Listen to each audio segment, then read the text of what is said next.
Hey yo, what is good, Poke fans? Welcome back to another episode of PokéProfit. In today's video, we're going to break down everything Evolving Skies. Let's get into it. Alright, so I'm sure everybody at this point has opened some Evolving Skies or looked at somebody opening Evolving Skies and thought, dang, what a set, right? In all honesty, it's probably the best modern set that we've had in quite some time.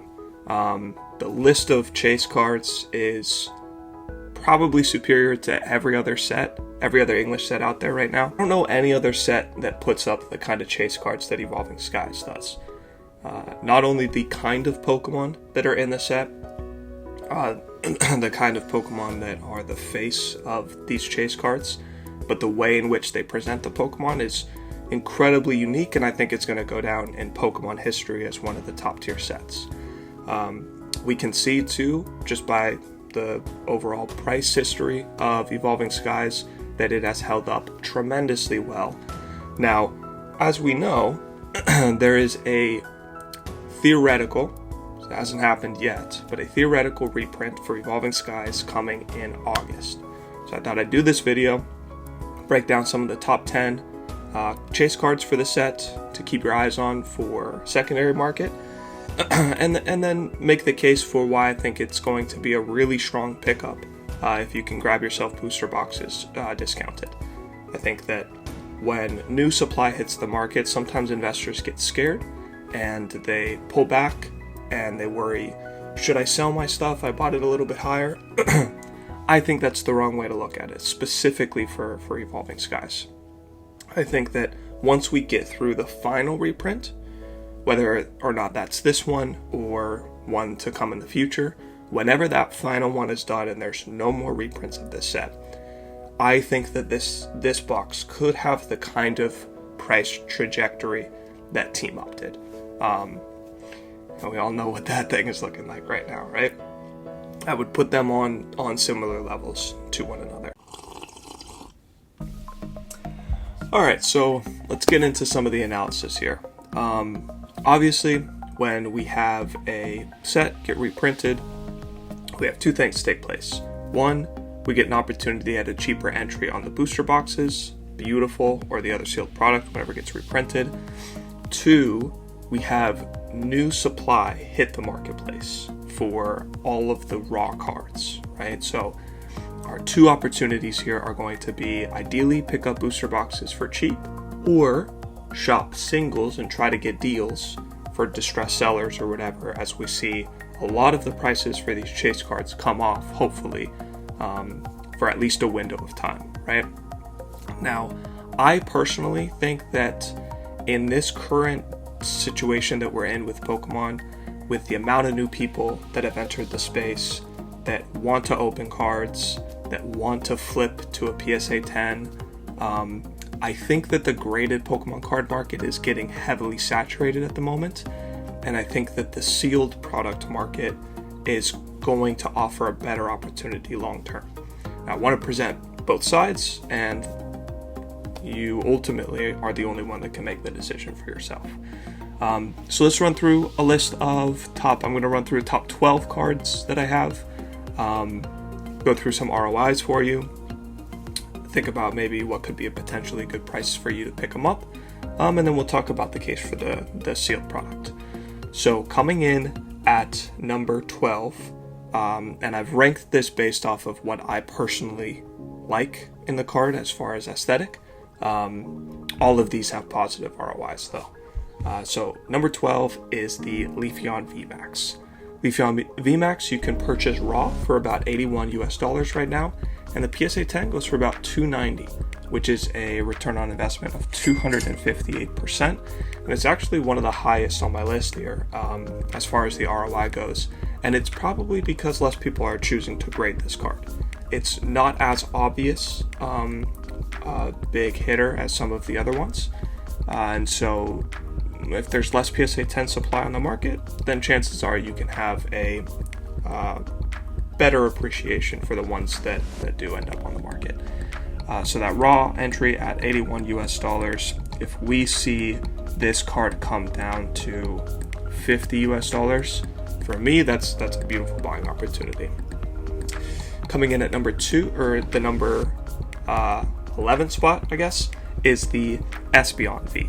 I personally, it's a beautiful card, definitely. The market loves it. Raw sells for about $55 US. PSA 10 goes for about $180, and so your ROI on that is 227%. Again, more than tripling your money.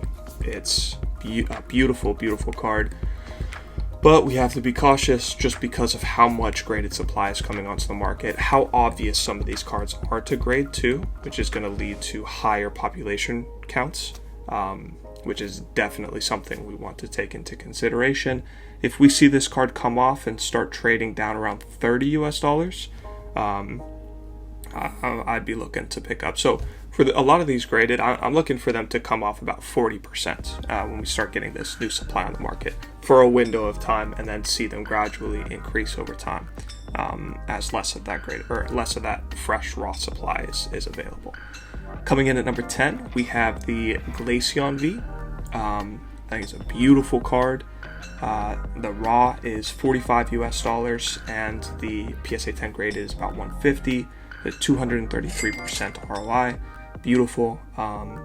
Again, this one I'm looking for it around $25 to $30 US. Next, we have the Leafeon V. Another beautiful, beautiful card, selling for $50 US raw. PSA 10 is going for about $152. It's about 204% ROI. So again, all of these are relatively in the same range, right? So it ultimately kind of comes down to personal preference. For me, when I go for graded stuff, I like to enter higher. The percentages can sometimes be misleading. If we see a card that offers a 300% return, but it's a $10 card turning into a $30 card, or a $40 card, and I have an $18 grading fee, I'm not really making any money. But if I have a 2x on a card that costs me $300, but it sells for $600 with an $18 grading fee, my net is pretty positive, right? So I actually prefer entering into things at higher price points than I do lower price points, but it's all dependent on what kind of capital you have, so on and so forth. So continuing on, we have the Dragonite V, which stands at a $70 raw price right now, roughly. And the PSA 10 goes for $250.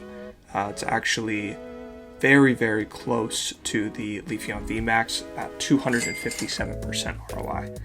Beautiful card. I love this card. I think it's one of the best Dragonites they've done in a while. Moving on, we have the Rayquaza V, which is a crazy card. I think it's arguably one of the best Rayquazas they've ever done. But the problem with it is that it's that obvious that I think a bunch of people, I haven't checked pop reports for these, but I think a bunch of people would have graded this one, which is probably what's holding the price down a little bit. So this one goes for $65 raw, and the PSA 10 is only $220 US, a 238% return on your money. The Umbreon V goes for $70 US. PSA 10 goes for $240. 242% on your money. Beautiful. And I really like this card. It's very nice, very mysterious. It's a beautiful Umbreon. It is not the Chase Umbreon, though. We know the Chase Umbreon is coming. Sylveon VMAX. So now we're getting into the VMAXs. And the VMAXs hold the biggest premium in this set significantly. So we have Sylveon VMAX trading for $115 US raw. And the PSA 10 goes for $290, so 152% on your money. Very, very nice card. All of these VMAXs, I mean, they're just beautiful, beautiful cards, and it's going to be one of the things that really propels this set moving forward. I think VMAX is a mechanic. The general VMAX cards, I'm not a huge fan of. The alternate art VMAX cards are beautiful. I think they killed it with a lot of them, and I think this set really highlights the beauty of it. The Sylveon VMAX, the Glaceon VMAX, the fact that they have all these cameos in the cards, the wide angle, you get to see this huge scene. I just think it's beautiful. So these long term, I'm really interested. So if we we were to see the Sylveon come off to like $70 US, I'd be looking to be a buyer there. The Glaceon VMAX next goes for 105 raw, and the PSA 10 is 255, so 142% in your money. Not as exciting as some of the others, for sure. As we step into these higher priced tiers for the cards, the PSA 10, again, I think they're just too obvious to grade. So graded is really not as profitable as it could be. So I think we need some behavior to shift in order for that to be possible. But I just don't see that happening anytime soon. So tread with caution, I would say. The Rayquaza VMAX, we all know and love this card. Goes for $180 US raw and $360 US for the PSA 10, which is 100% of your money. Beautiful. Again, these higher entries, but they're providing potentially a little bit more in the US dollar value. But it's tough to take on a card like that when you can get the Dragonite V for $70, flip it for $250, and you're making close to the same spread. So again, I'd be looking for the Rayquaza VMAX to come off significantly for the raw for me to be interested. And then last but not least, the Umbreon VMAX at $290 US raw, $630 US PSA 10, 117% on your money. But for me as a collector, this is one of the prettiest cards ever printed for Umbreon, and I think Umbreon has a huge fan base specifically. It's got some legendary cards in that it has the shiny Gold Star that has traded for ridiculous value. It holds one of the highest premiums inside of Hidden Fates. Yeah, I think it's just a fan favorite Pokemon all around, and it's kind of being showcased here inside of this set in that it's holding the #1 spot as far as value goes. Alright, so I know I rambled a little bit there, but take what you will out of that information.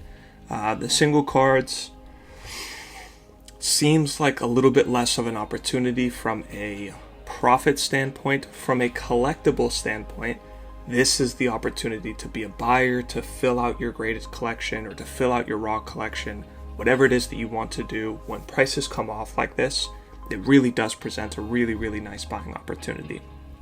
Now, as far as the best investable piece long term, I just listed off 12 unique cards, and there's more that I couldn't cover because it would just take too long. But I just listed off 12 unique cards that are offering close to 200% on your money. All price points $45 US and above. Multiple cards selling for over $100 US raw. Like, this set is ridiculous. It's tough to put into context how crazy this set actually is. But it's a juggernaut, absolute juggernaut, and it's going to be long term.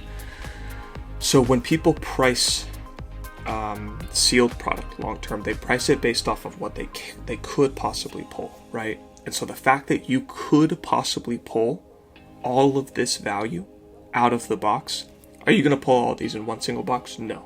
But are people in their mentality going to price all of these cards into the set long term? I truly think so. We've seen it with Team Up. Those Team Up booster boxes are trading for around like $730 US right now.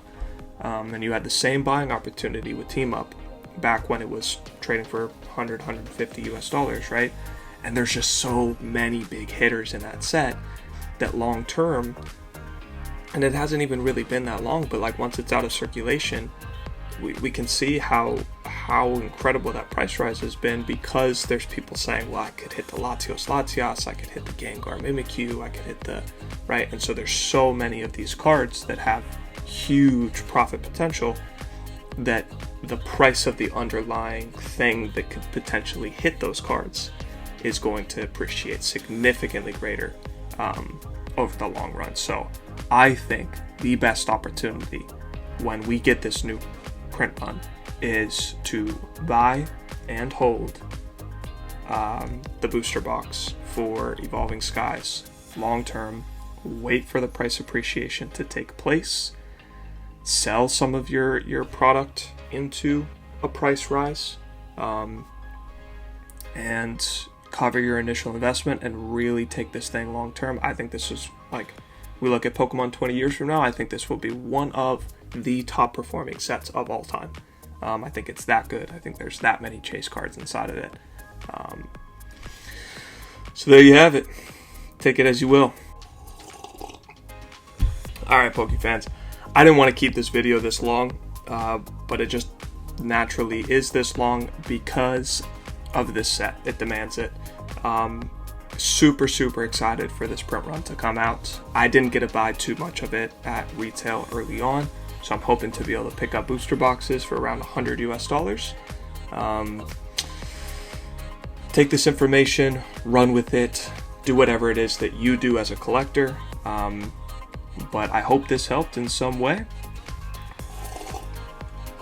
One last thing, Twitch, I stream multiple nights a week. I'm going to be opening Pokemon Go Japanese booster boxes this week, so come on over to Twitch, take part in that.